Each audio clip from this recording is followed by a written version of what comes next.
ಮಡಿಕೇರಿ ತಾಲೂಕಿನ ನರಿಯಂದಡ ಗ್ರಾಮ ವ್ಯಾಪ್ತಿಯಲ್ಲಿ ಕಾಡಾನೆ ಹಾವಳಿ ಮತ್ತೆ ಮರುಕಳಿಸಿದೆ.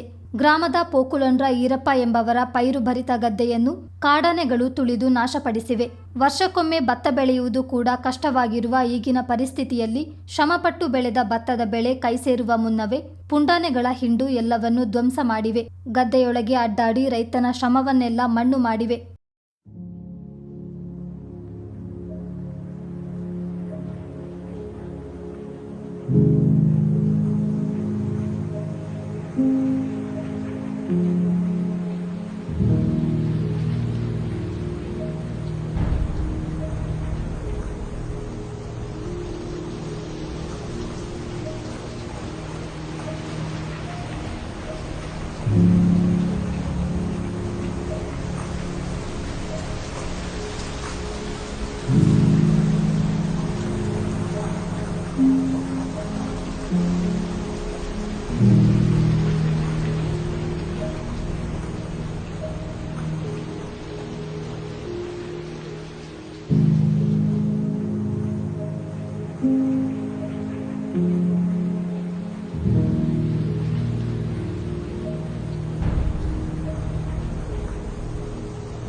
ಭತ್ತದ ಗದ್ದೆ ಮಾತ್ರವಲ್ಲ, ಗ್ರಾಮದ ಸದಾ ಎಂಬವರ ತೋಟಕ್ಕೂ ಲಗ್ಗೆ ಇಟ್ಟ ಕಾಡಾನೆಗಳು ಕಾಫಿ ಮತ್ತಿತರ ಫಸಲು ಭರಿತ ಗಿಡಗಳನ್ನು ನಾಶ ಮಾಡಿ ಅಪಾರ ಹಾನಿ ಉಂಟು ಮಾಡಿವೆ.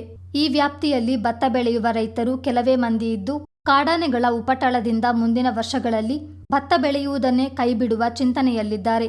ಕೈಗೆ ಬಂದ ತುತ್ತು ಬಾಯಿಗೆ ಬರದಂತಾದರೆ ಯಾಕಾಗಿ ಭತ್ತ ಬೆಳೆಯಬೇಕೆಂದು ಬೇಸರಗೊಂಡಿದ್ದಾರೆ. ಗ್ರಾಮದೊಳಗೆ ಆನೆಗಳು ನುಗ್ಗದಂತೆ ಕೂಡಲೇ ಅರಣ್ಯ ಇಲಾಖೆ ಸೂಕ್ತ ಕ್ರಮ ಕೈಗೊಳ್ಳಬೇಕು. ನಷ್ಟದಲ್ಲಿರುವ ತೋಟ ಗದ್ದೆಯ ಮಾಲೀಕರಿಗೆ ಪರಿಹಾರ ಒದಗಿಸಬೇಕು.